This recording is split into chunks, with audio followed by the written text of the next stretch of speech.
좋게 드린 말씀 가지고 달리다금 일어나라, 그런 뜻이죠. 이런 제목으로 함께 은혜 나누기를 원합니다. 우리가 살다 보면 무슨 일을 할 때 아무리 봐도 이건 내 힘으로 도저히 불가능한 일인 것 같다, 그런 느낌이 들 때가 있죠. 내 모든 능력을 다 동원해도, 내가 가진 모든 것을 다 동원해도 이건 도저히 내가 감당할 수 없는 불가능한 일인 것 같다.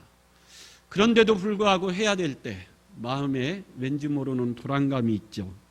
조심스럽고 조급해지고 내가 정말 잘하는 걸까? 이제 그런 생각이 들기도 하죠.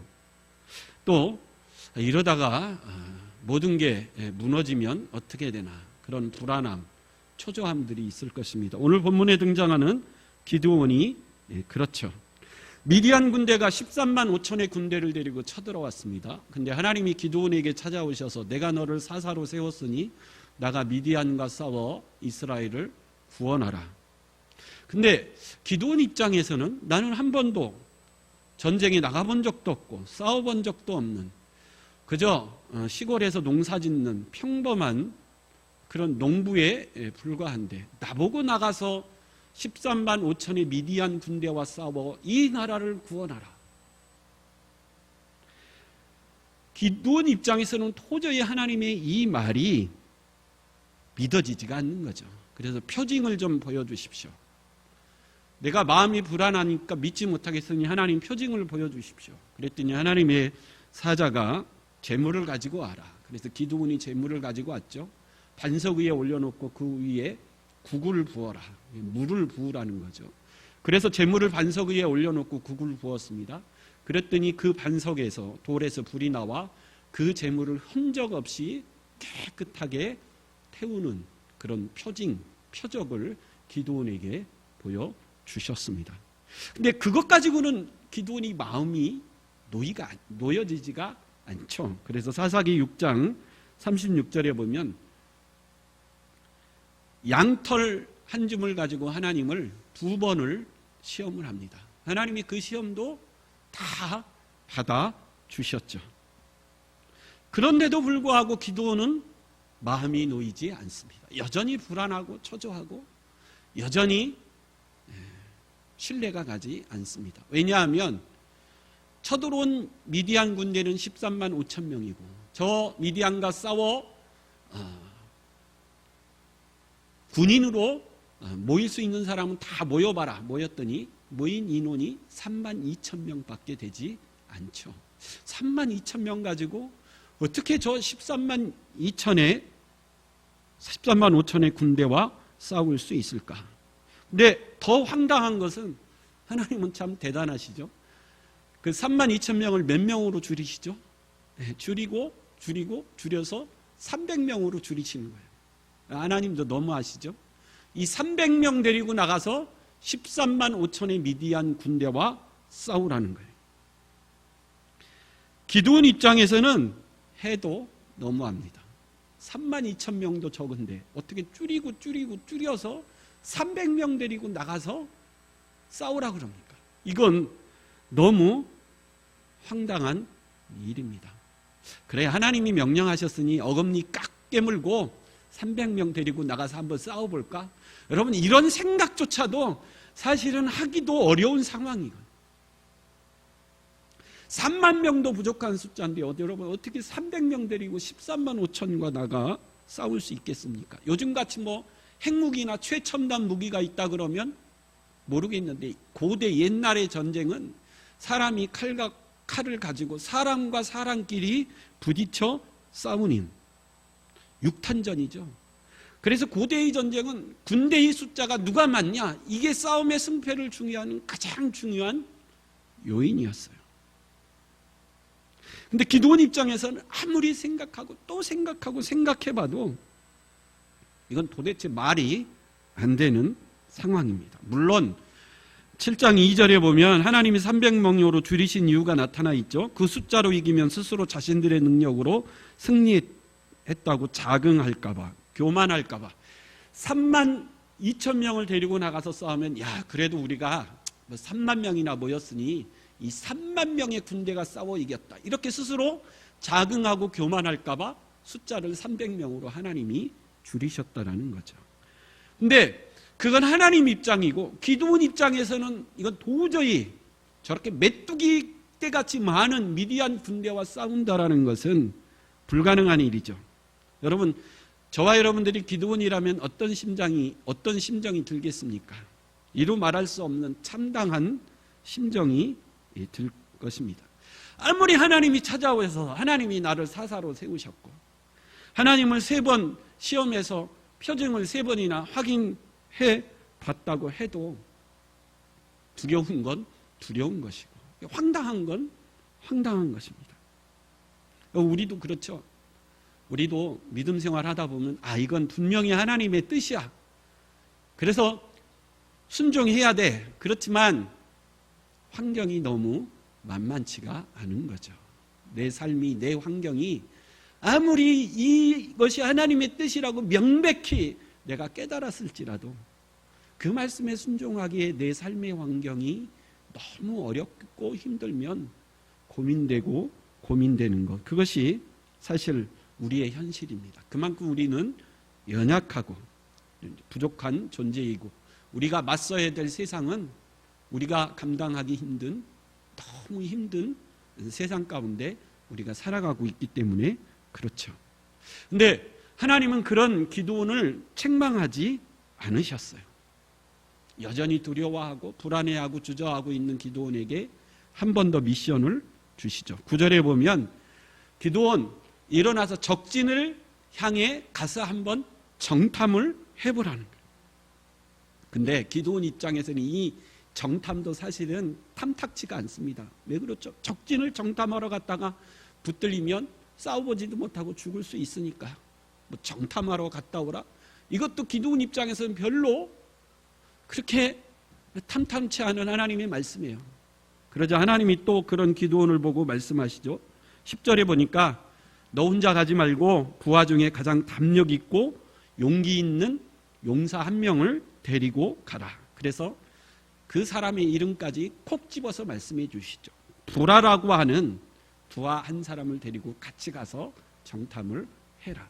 이 부라라고 하는 사람은 그래도 좀 믿음직했던 것 같습니다. 어쨌든 혼자 가는 것보다는 둘이 가는 게 더 낫고 부라라고 하는 사람이 워낙 용맹하고 용사였던 것 같아요. 그래서 하나님이 그렇게 말씀하시니까 기드온이 이 부라라는 사람을 데리고 몰래 살금살금 미디안 진영을 정탐하러 갔습니다. 근데 정탐하러 가서 보니까 보통 군인은 2명씩 짝지어서 보초를 쓰죠. 미디안 군인 2명이 보초를 쓰면서 이야기하는 이야기 소리가 들립니다. 2명이 보초를 쓰는데 한 사람이 이야기하는 거죠.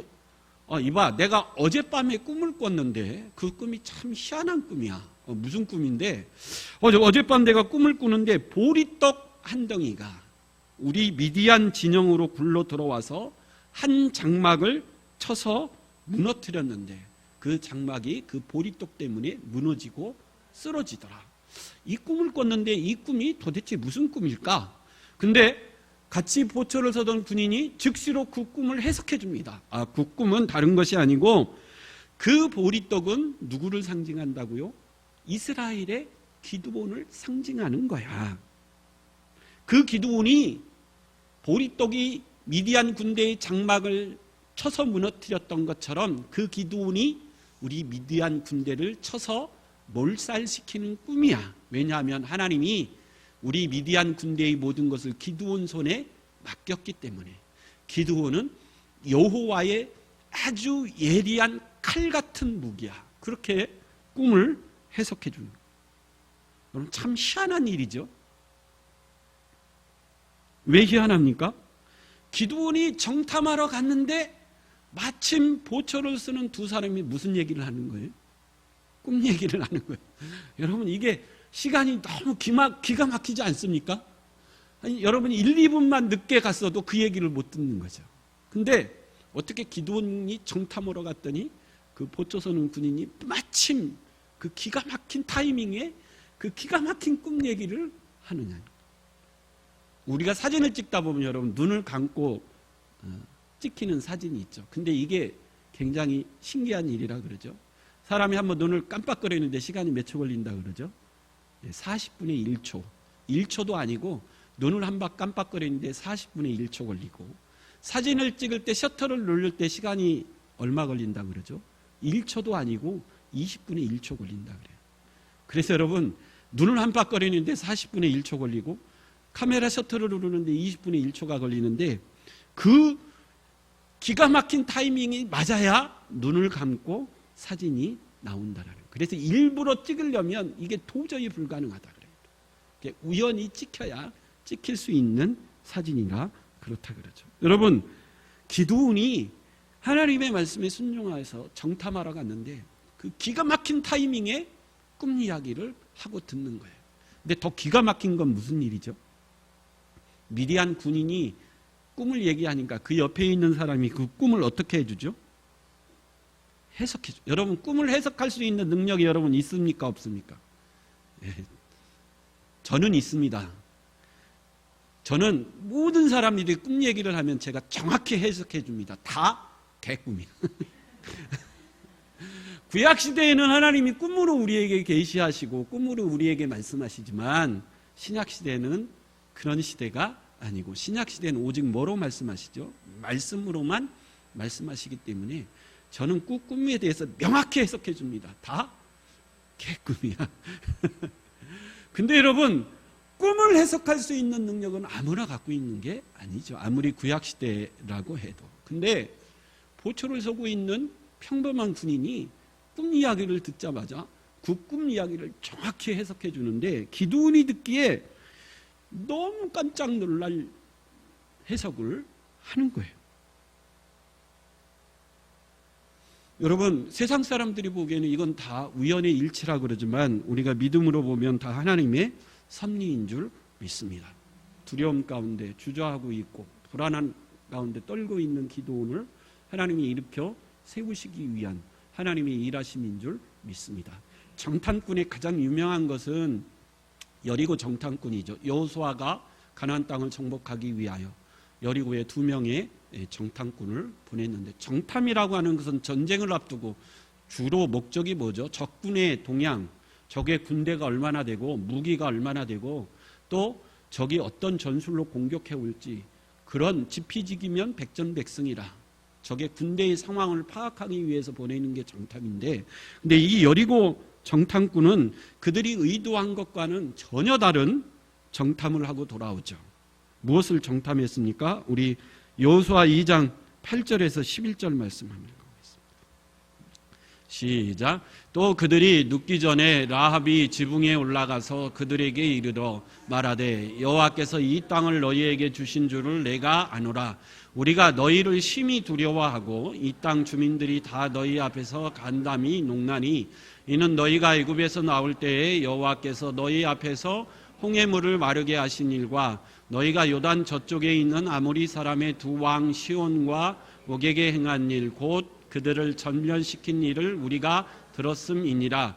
우리가 듣자 곧 마음이 녹았고 너희로 말미암아 사람이 정신을 잃었나니, 너희의 하나님 여호와는 위로는 하늘에서도 아래로는 땅에서도 하나님이시라. 아멘. 이 정탐꾼이 정탐한 결과가 뭐죠? 야, 이건 싸워보나마나 우리 이스라엘이 뭐 하겠다? 이기겠다. 왜? 이 여리고 사람들은 이미 간담이 녹았고 두려워 떨고 싸울 의지가 전혀 없어졌기 때문에. 왜 그렇다고 그러죠?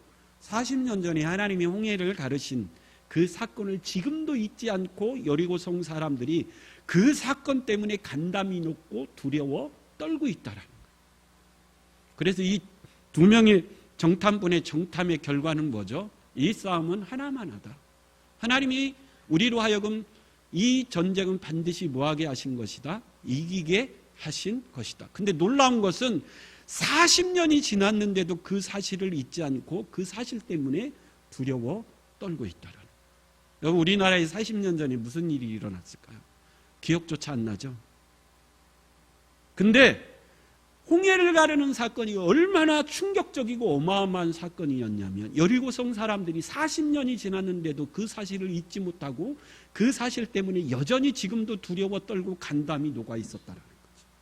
그렇다면 40년 전에 모세가 가데스바네아에서 12명의 정탐꾼을 보냈을 때에 가나안 족속들은 40년 전에 하나님이 홍해를 가르신 그 이야기를 듣고 얼마나 두려워 떨고 있었겠습니까?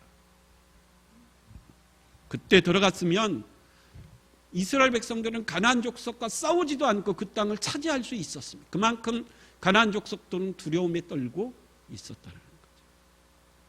오늘 본문의 기드온에게 하나님이 행하신 일도 그거죠. 미디안을 정탐하러 갔더니 이미 하나님께서 미디안 진영의 모든 군인들 가운데 마음에 뭘 심어 놓은 거죠? 두려움, 공포를 심어 놓은 겁니다. 누구에 대한요? 기드온에 대한. 기드온은 여호와 하나님의 예리한 칼날이라. 그 칼날 앞에 하나님이 우리 모든 미디안 군대를 기드온의 손에 맡겼기 때문에 반드시 우리는 기드온 때문에 멸절당할 것이다. 그 두려움과 공포가 미디안 모든 군인들 가운데 퍼져 있었다라는 거죠. 기드온은 깜짝 놀랐습니다. 왜 그렇죠? 그 보리떡이 누구이기 때문에? 기드온 나 자신이기 때문에. 여러분, 보리떡이 얼마나 하찮은 떡입니까? 예수님이 오병이의 기적을 베푸실 때 뭘로 베풀었죠? 보리떡 5개와 물고기 2마리. 이 보리떡 5개, 물고기 2마리는 가난한 어린아이에 뭐였죠? 도시락이었어요. 보리떡은 정말 가난한 사람들이 먹는 일용할 양식. 옛날 우리나라로 치면 보리밥입니다. 보리밥. 여러분, 지금 보리밥 먹는 사람이 있습니까? 네, 건강을 위해서 먹지 일용할 양식으로는 먹지 않습니다. 그만큼 보리는 가난한 사람들의 양식이에요. 보리떡은 정말 하찮은 떡이고 가난한 사람들의 양식입니다. 기드온은 지금까지 내가 누구로 알았어요? 보리떡으로 알았어요. 그만큼 자신을 하찮은 인생이라는 자의식과 자아상을 가지고 살아왔다라는 거죠. 그래서 하나님이 직접 찾아오셔서 내가 너를 사사로 세웠다. 아니요. 나는 보리떡 같은 존재인데 어떻게 내가 사사로 이스라엘을 구원할 수 있겠습니까? 여러분, 한 번 굳어진 자아상, 한 번 굳어진 생각은 절대 잘 바뀌지 않습니다. 하나님이 아브라함을 75세에 부르셔서 내가 하늘의 별, 바다의 모리알 같은 많은 후손을 주겠다. 아들을 낳게 해주셨다. 약속해 주셨어요. 근데 24년이 지나도록 아브라함이 아들을 낳았습니까? 못 낳았습니까? 못 낳았죠. 24년이 지나서 아브라함이 99세에 하나님의 사자가 나타나서 내년 이맘때에 반드시 네가 아들을 낳을 것이다. 옆에서 듣고 있던 사라가 그 이야기를 듣고 뭐 했다 그러죠? 웃었다 그래요. 왜 웃었습니까?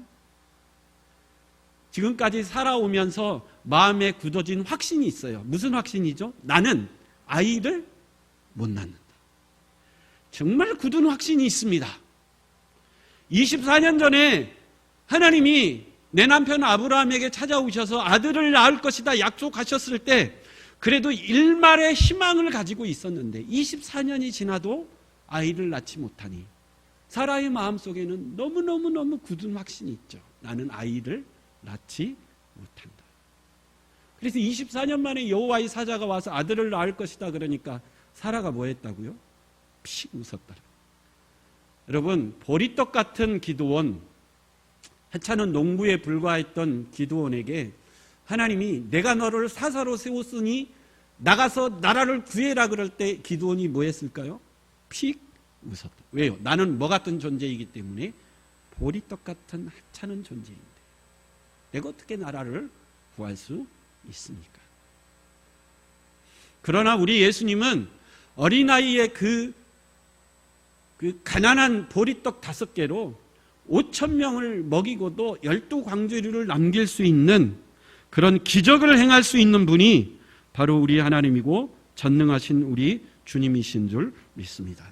그래서 여러분, 여전히 나는 보리떡 같은 그런 자의식을 가지고 있는 분이 계십니까?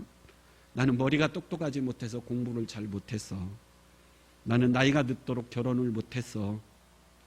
나는 부모님에게 진짜 인정받고 싶었는데 아직도 부모님에게 인정을 못 받아. 또는 결혼을 했는데 시어머니 잘못 만났고 남편을 만났는데 남편이 골골해서 언제 죽을지 모르는 두려움 가운데 있고. 여러분, 사람들은 다 자기 안에 감추고 있지만 남한테 보여주기 싫은 자기만의 핸디캡이 다 있습니다. 그것 때문에 나는 내 인생은 보리떡 같은 하찮은 인생이다. 그렇게 생각하는 그런 분들이 있을 수 있습니다. 그러나 여러분, 오늘 하나님이 기드온에게 하시는 말씀이 뭐죠? 보리떡 하나로도 얼마든지 미디안 군대 13만 5천을 쳐 부술 수 있는 기적의 하나님, 능력의 하나님이 우리 주님이신 줄 믿습니다. 기드온은 깜짝 놀랐죠. 충격을 받았습니다.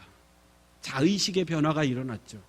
아, 내가 아무리 보리떡 같은 하찮은 인생이라도 하나님이 나를 쓰시면 얼마든지 위대하게 쓰임받을 수 있구나. 엄청난 자의식의 변화가 일어난 거죠. 그래서 여러분, 오늘 말씀의 핵심이죠. 기드온이 이스라엘 백성들 진영으로 돌아가서 한 말, 우리 15절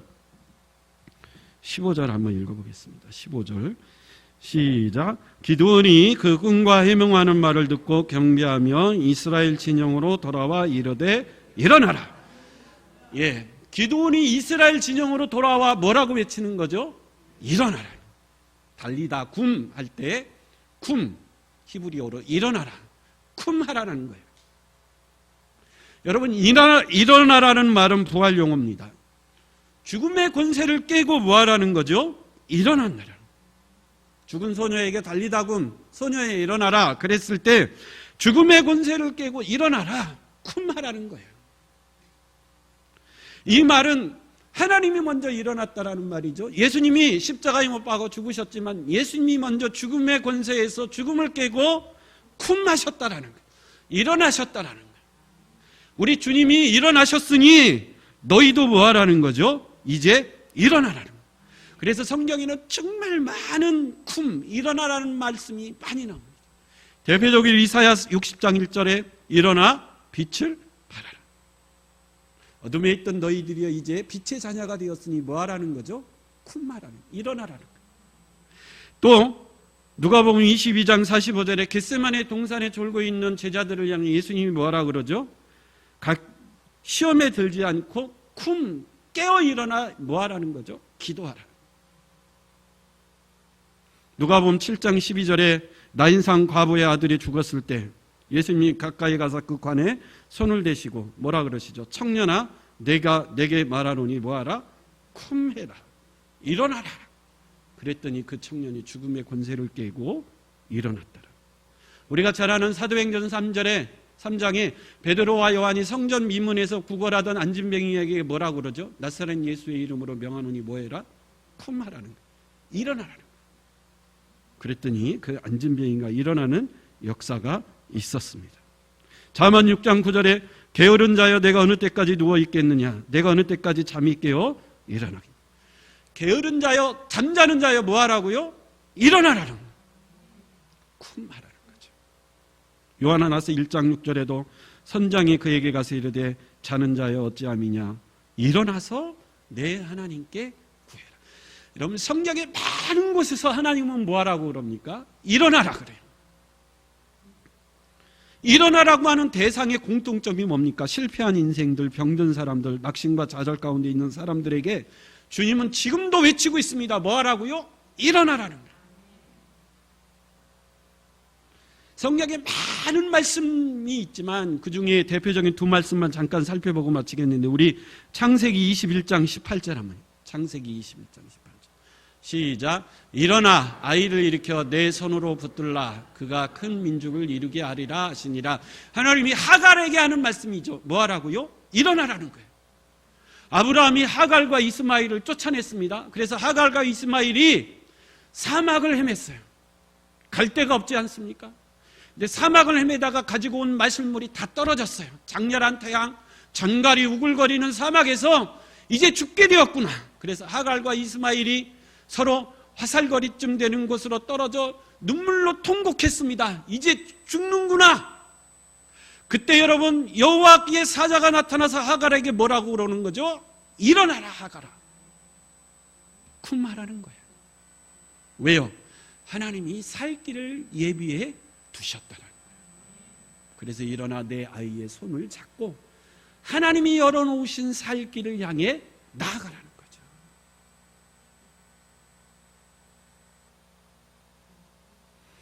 그리고 또 하나 너무 유명한 마가복음 5장 41절 한번 마가복음 5장 41절 시작. 그 아이의 손을 잡고 이르시되 달리다고 하시니 번역하면 곧 내게 하라느니 소녀야 일어나라 하십니다. 예수님의 너무 유명한 말씀이죠. 달리다굼 일어나라 소녀야. 이 소녀가 아직 죽기 전에 회당장 야이로가 딸이 죽어갈 때 예수님에게 와서 살려달라. 예수님이 좀 지체했어요. 그랬더니 하인이 옵니다. 이제 끝났습니다. 왜요? 딸이 죽었습니다. 이제는 아무 소용이 없습니다. 모든 것이 끝났습니다. 예수님도 이제는 방법이 없습니다. 그때 예수님이 뭐라고 그래요?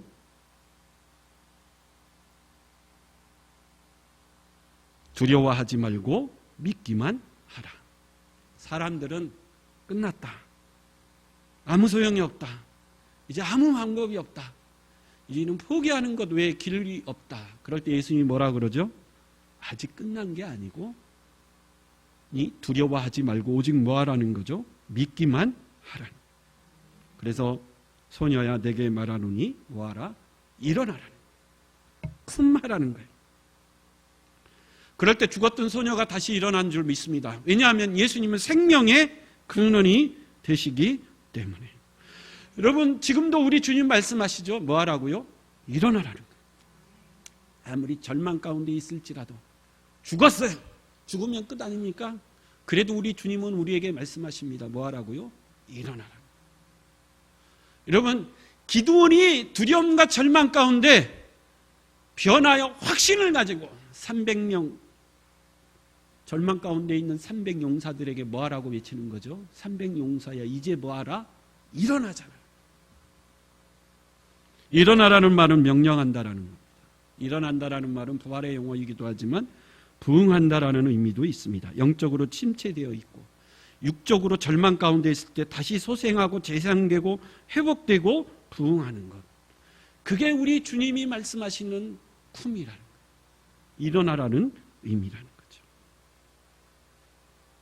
일어나야 여러분 치유받을 수 있고 일어나야 실패해서 다시 성공의 길로 나아갈 수 있고 일어나야 승리의 길로 나아갈 수 있을 줄 믿습니다. 그래서 여러분 마지막 순간인 것 같고 최후의 순간인 것 같고 아니 그 마지막 희망도 이제 다 사라져서 아무런 희망이 보이지 않는 그런 상황일지라도 우리 주님은 지금도 여전히 말씀하십니다. 두려워하지 말고 믿기만 하라는 거죠. 믿음을 가지고 일어나라. 쿰하라는 거예요. 그러면 다시 회복될 수 있다라는 거죠. 절망과 두려움 가운데 있는 기도원에게 우리 주님이 담대한 믿음 주시고 확신 주셔서 그 자리에서 일어나 지금까지 하찮게 보였던 보리떡 같은 자신, 도저히 불가능할 것 같은 300명 그들을 데리고 담대하게 13만 5천과 싸워 승리하기 위하여 분열이 일어났듯이 저와 여러분들도 오늘 말씀하시는 주의 음성을 듣고 우리 가정이 다시 살아나고 사업장이 회복되고 우리 자녀들이 다시 일어나기 위해서 우리 교회가 다시 일어나기 위해서 그럼 주의 음성 듣고 달리다 굼 할 때 펄떡 일어설 수 있는 저와 여러분들이 될 수 있길 간절히 축원합니다. 우리 다